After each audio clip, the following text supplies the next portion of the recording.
5 true Airbnb nightmares that'll make you check out. Early, what's going on, guys? Before we start today's video, I want you to do me a favor. Look around the room you're in right now. Does it feel safe? Comfortable? Now imagine if that room wasn't yours. Imagine if you were staying somewhere unfamiliar, somewhere that belonged to a complete stranger. And imagine if that stranger had other plans for you. Today, I'm sharing 5 true Airbnb horror stories that will make you think twice before booking your next stay. These aren't just bad reviews or dirty apartments. These are real experiences from real people who thought they were just renting a place for the night, but ended up in a nightmare they'll never forget. So turn off the lights, put on your headphones, and whatever you do, don't look behind you. Let's begin. Story 1. The Basement Room. This story comes from a woman named Sarah, who was 26 at the time. She was traveling alone for work, visiting Portland for a 3-day conference. She'd booked an Airbnb in a quiet, residential neighborhood about 20 minutes from downtown. The listing showed a cozy basement suite with a private entrance, 5-star reviews, and a host named Michael who seemed friendly enough in his messages. Sarah arrived late on a Thursday night, around 10 p.m. The house was a typical 2-story suburban home with a neat lawn and a dim porch light. She parked on the street and grabbed her suitcase. As she walked up the driveway, she noticed the main house was completely dark. No lights on anywhere. The listing said the host lived upstairs, but maybe he'd already gone to bed. She found the side entrance to the basement suite, exactly where Michael said it would be.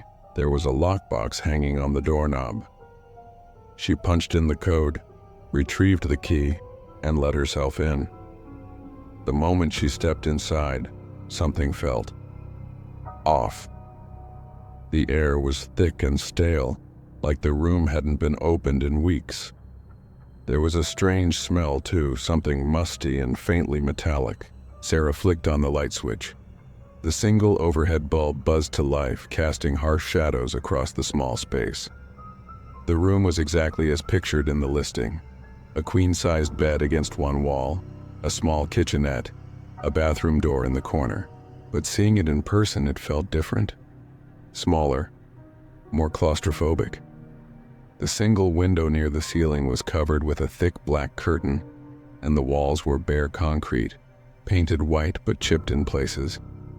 Sarah tried to shake off the uneasy feeling. She was just tired. Long day of travel. She dropped her suitcase by the bed and checked her phone. No service. She'd noticed the bars dropping as she drove into the neighborhood, but she'd hoped the Wi-Fi would be strong. She looked around for the router info. Michael had said it would be on the counter. There it was, a little card with the network name and password. She connected and sent a quick text to her sister. Made it to the Airbnb. It's fine. Talk tomorrow. After brushing her teeth and changing into pajamas, Sarah climbed into bed. The sheets were clean at least, but as she lay there in the dim light, she couldn't stop staring at the bathroom door. It was slightly ajar, just a few inches, and beyond it was total darkness. She told herself to stop being paranoid, but then she heard it. A soft creak. It came from above her, from the main house. Footsteps. Slow, deliberate footsteps moving across the floor. Back and forth. Back and forth. Sarah reminded herself that Michael lived upstairs. Of course, there would be footsteps. But it was almost midnight now. And the footsteps didn't stop. They just kept pacing directly above her head over and over again. She pulled the covers up to her chin and closed her eyes, trying to ignore it.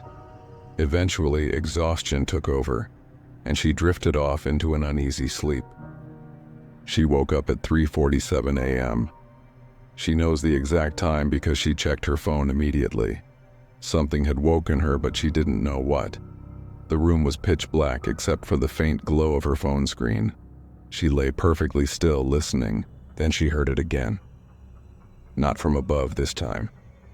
From inside the room. A soft, rhythmic sound. Like breathing. Sarah's heart began to hammer in her chest. She held her own breath, straining to hear. Yes, there it was. Breathing.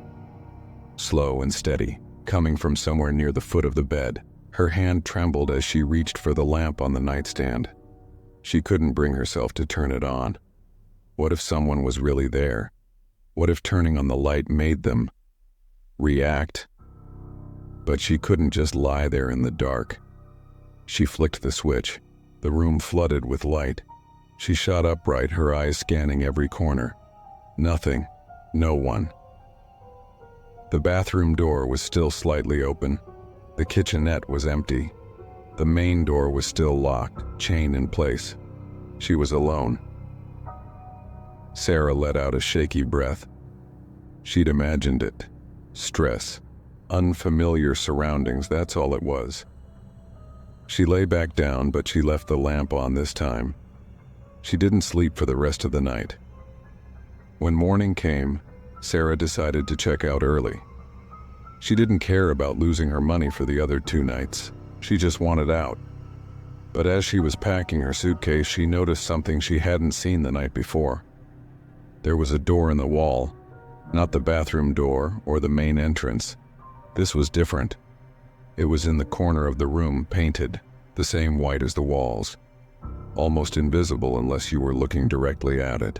There was no handle, just a small keyhole. Sarah's skin prickled. How had she not noticed this before? She approached the door slowly and pressed her ear against it. Silence. She tried pushing it, but it didn't budge. Locked from the other side. That's when she noticed something else. A faint draft of air coming from the gap at the bottom of the door, and with it that same metallic smell from the night before. Stronger now. Sarah grabbed her suitcase and got the hell out of there. She didn't contact Michael. She didn't leave a review. She just left. But a few weeks later, she got a message from Airbnb. The listing had been removed. No explanation given. She tried searching for Michael's profile, but it was gone. Completely wiped from the platform. To this day, Sarah doesn't know what was behind that locked door. And honestly, she doesn't want to know. Story 2. The Mountain Cabin. This next story comes from a guy named Jake who went on a solo hiking trip to the Appalachian Mountains. Jake was 29, an experienced hiker, and he'd been planning this trip for months. He wanted to disconnect, spend a few days in nature, and clear his head after a rough breakup. He found a cabin on Airbnb listed as off-grid retreat, total privacy. The photos showed a rustic wooden cabin surrounded by dense forest, a stone fireplace and a porch with rocking chairs. The host, a man named Earl, had only a few reviews, but they were all glowing. Best stay ever. Exactly what I needed. Earl is a great guy. Jake booked 3 nights and drove up on a Friday afternoon. The directions took him deep into the mountains, down a winding dirt road that seemed to go on forever. His phone lost service about halfway up, but he'd downloaded the offline map. After nearly an hour of driving through thick woods, he finally saw it. The cabin, nestled in a clearing surrounded by towering pines. It looked exactly like the photos. Maybe a little more worn, but that was part of the charm, right? Jake parked and grabbed his backpack. The air was cold and crisp, the kind that stings your lungs in a good way. He could hear a stream rushing somewhere nearby. Perfect. He walked up to the porch and found the door unlocked, just as Earl had said it would be. No key, no lockbox. It's the mountains, Earl had written in his message. No one's gonna bother you out here. Just let yourself in. Jake pushed open the door and stepped inside. The cabin was dim, lit only by the late afternoon sun filtering through the dusty windows. There was a main room with the stone fireplace, a small kitchen area, and a single bedroom off to the side. Sparse furniture, rough wooden beams, a bearskin rug in front of the fireplace. It felt authentically rustic. A little too rustic, maybe, but Jake reminded himself that this was what he'd wanted. Solitude. Disconnection. He spent the rest of the afternoon settling in. He chopped some firewood from the stack on the porch, got a fire going, and cooked a simple dinner on the gas stove. As night fell, the forest around the cabin came alive with sounds. Crickets, the distant hoot of an owl, the rustle of wind through the trees. Jake sat by the fire with a book and a beer, finally starting to relax. Around 10 p.m., he decided to call it a night. He locked the front door, there was a simple deadbolt, and headed into the bedroom. The bed was just a mattress on a wooden frame, but it was comfortable enough. He set his phone on the nightstand, checked the battery, still at 78%, good, and lay down. He fell asleep almost immediately. He woke up to the sound of footsteps on the porch. Heavy, deliberate footsteps. Boots on wood. Jake's eyes snapped open. He lay frozen, listening. The footsteps moved slowly across the porch, creaking with each step. Then they stopped. Right in front of the door, Jake's mouth went dry. He glanced at his phone. 2:14 a.m. He waited, barely breathing.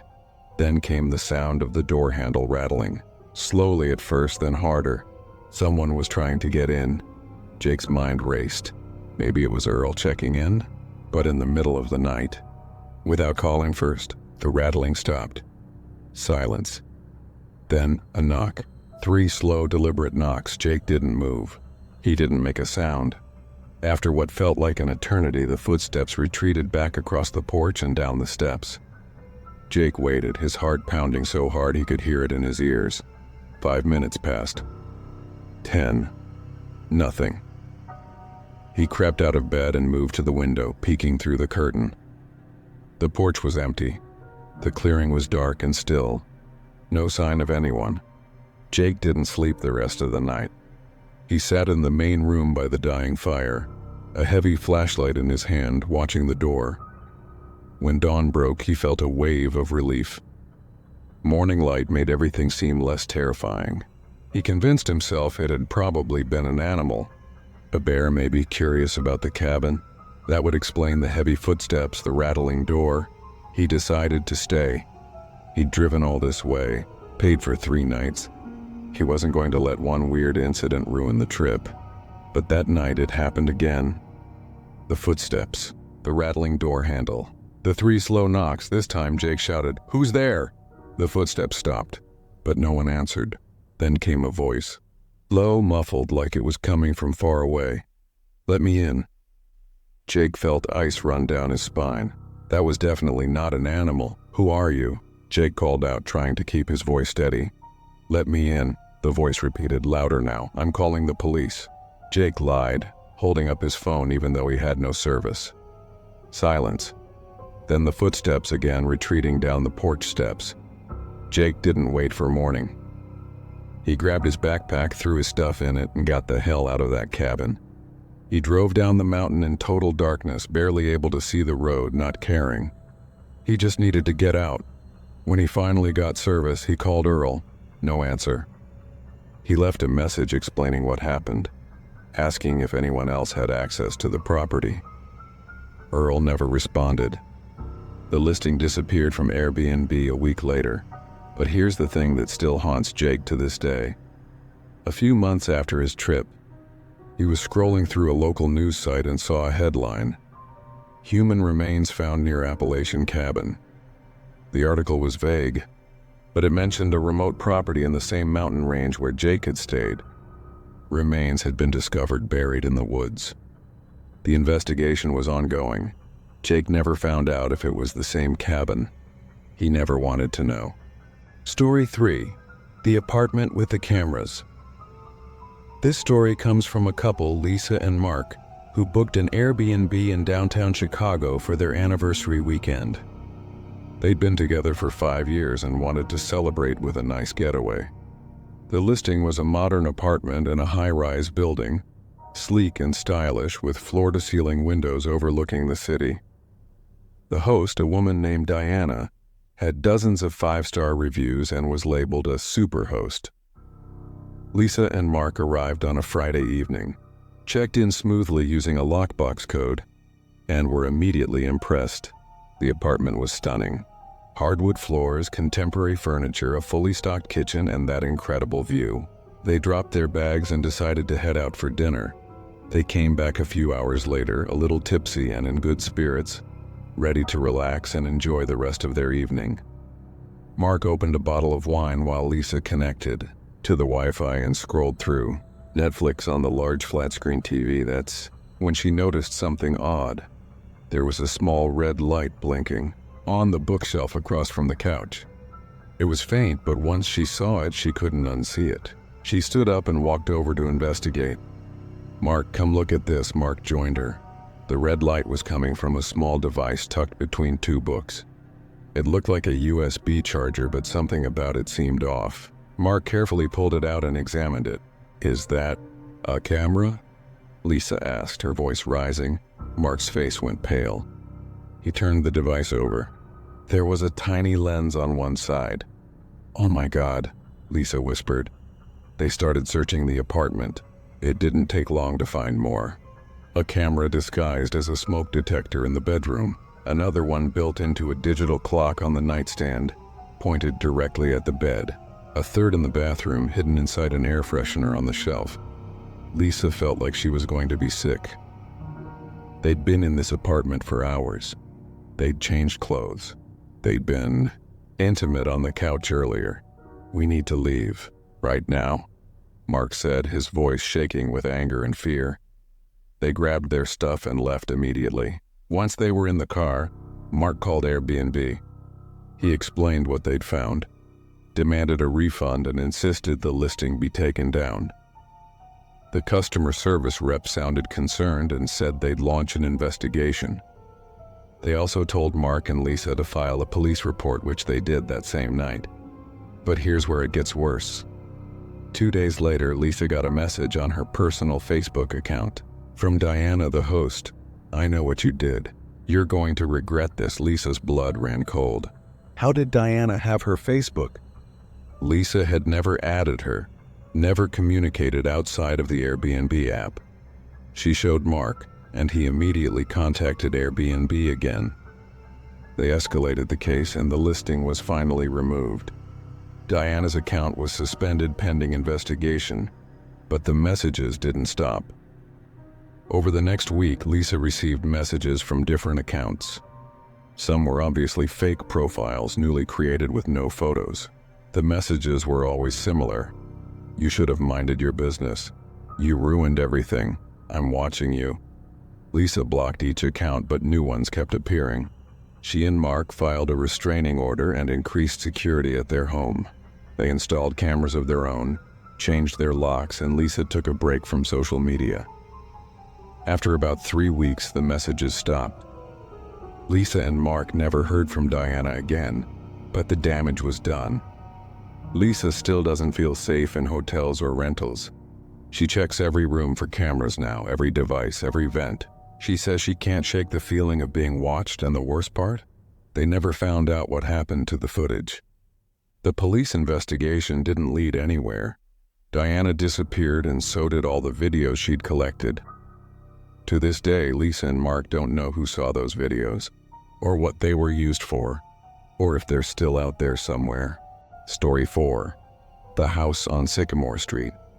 This story takes place in New Orleans and comes from a solo traveler named David. David was a freelance photographer in his early 30s who'd booked an Airbnb in the French Quarter for a week-long assignment. But when he arrived, there'd been a mix-up with the reservation and the place was double booked. The host apologized profusely and offered David an alternative, a house she owned on Sycamore Street, just outside the main tourist area. "It's bigger, quieter, and I'll give you a discount for the inconvenience," she said over the phone. David agreed. He needed a place to stay, and the discount was generous. The host, a woman named Margaret, met him at the new property that evening. The house was a large, old Victorian-style home with a wraparound porch and peeling paint. It looked a bit run down, but David didn't mind. He'd stayed in worse places. Margaret showed him around. The house was old but clean. High ceilings, creaky wooden floors, antique furniture. She took him upstairs and showed him the master bedroom where he'd be staying. "Just so you know, the house has a bit of a history," Margaret said casually as she handed him the keys. "It used to be a boarding house back in the 1920s. Some people say it's haunted, but I've never had any problems. Just don't go into the attic. The stairs are unstable." David laughed it off. He didn't believe in ghosts. Margaret left and David settled in. He spent the first night editing photos on his laptop in the living room. The house was quiet, just the occasional creak of old wood settling. Nothing unusual. On the second night, things changed. David was in bed scrolling through his phone when he heard footsteps in the hallway outside his room. Slow, shuffling footsteps like someone dragging their feet. He sat up listening. The footsteps stopped right outside his door. "Hello?" David called out. No response. He got up and opened the door. The hallway was empty and dark. He flicked on the light. Nothing. No one. He shook his head and went back to bed. Old houses make noise. That's all it was. But the next night it happened again. And this time the footsteps didn't stop in the hallway. They came into his room. David was lying in bed, wide awake, when he heard the door creak open. He watched, frozen, as the door slowly swung inward. The hallway beyond was dark. No one came through, but the footsteps continued. He could hear them, clear as day, walking across the wooden floor toward his bed. Slow. Deliberate. Getting closer.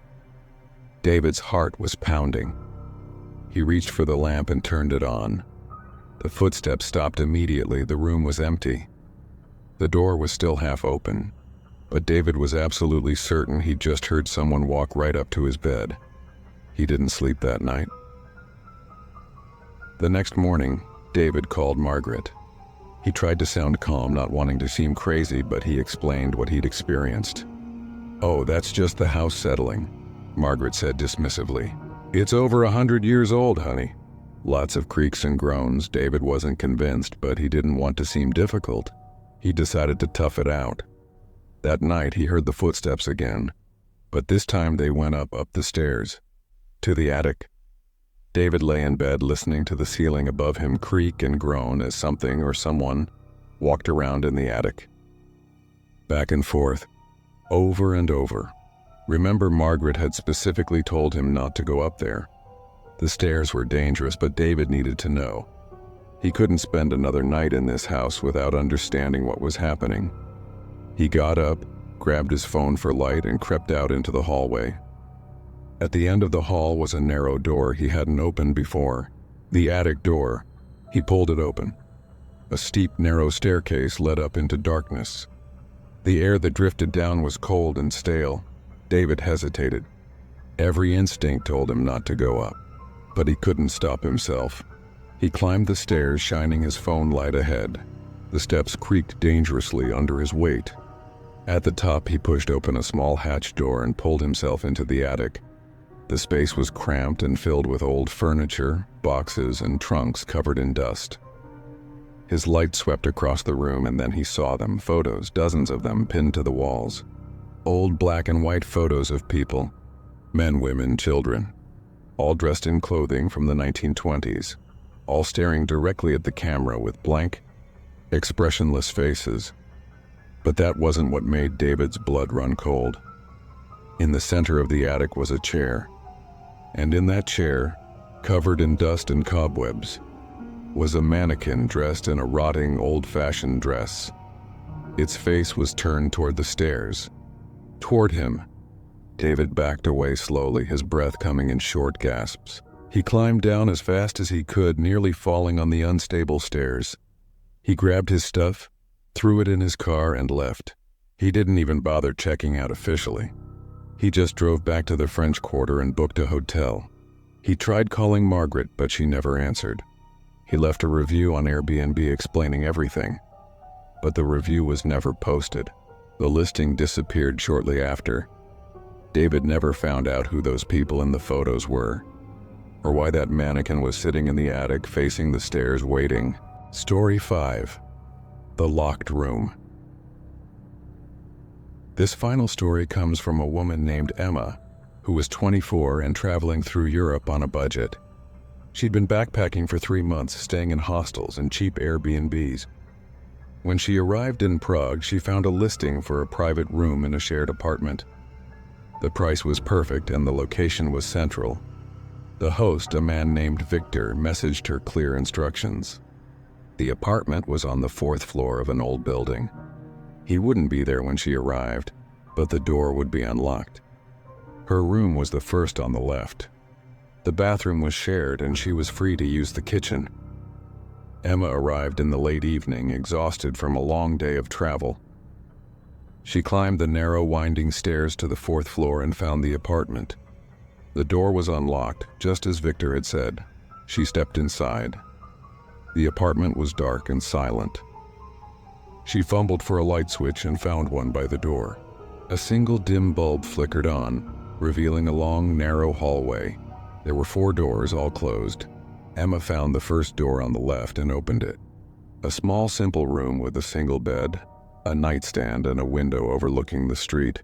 It was clean enough. She dropped her backpack and collapsed onto the bed. She woke up around midnight, needing to use the bathroom.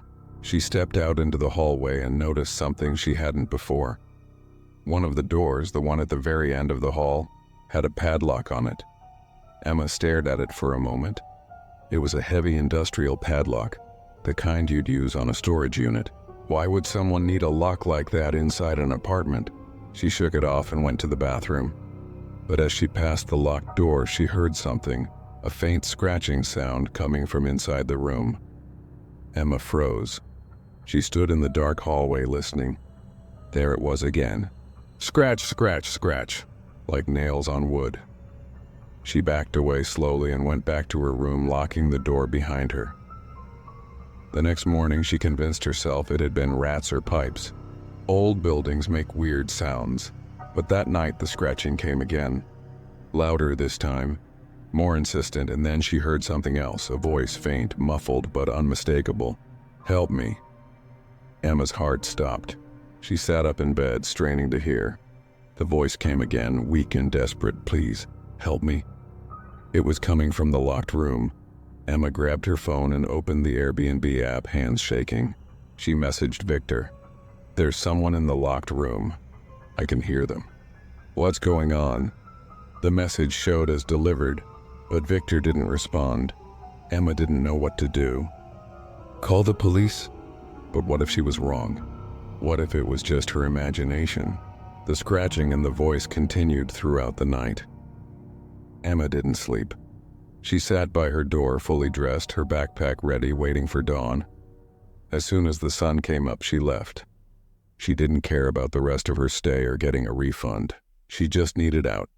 She went to a nearby cafe and called Airbnb customer service. She explained everything, her voice shaking. The representative sounded concerned and said they'd look into it immediately. Then Emma did something she probably shouldn't have. She called the Prague police. They took her report seriously. 2 officers went to the apartment that same day. What they found, Emma never got full details on, but she received a call from a detective later that evening. The apartment is now part of an ongoing investigation, he told her. We can't share details, but you did the right thing by calling us. Don't go back there. The listing was removed from Airbnb. Victor's account was deleted. Emma never heard from him again. But a few weeks later, Emma saw a news article online. It was in Czech, but she used Google Translate. The headline read, "Man arrested in Prague for illegal imprisonment." The article mentioned an apartment building, an address she recognized. It described how police had discovered evidence of multiple victims held against their will over several years. Emma still doesn't know who was in that locked room, or how long they'd been there, or if she was ever in real danger herself. But she knows one thing. If she hadn't heard that voice, if she hadn't called the police, she doesn't want to think about what might have happened. So there you have it. 5 true Airbnb nightmares that prove sometimes the scariest thing about traveling isn't getting lost or missing your flight. It's the place you choose to sleep. Remember, when you book a stay, you're trusting a complete stranger with your safety. Most of the time it's fine, but sometimes you end up in one of these stories. Which story scared you the most? Let me know in the comments below. And if you have your own Airbnb horror story, share it. I might feature it in a future video. If you enjoyed this video, don't forget to hit that like button and subscribe. And turn on notifications so you never miss a new story. Until next time, stay safe out there, and maybe think twice before you book that too good to be true rental. Thanks for watching.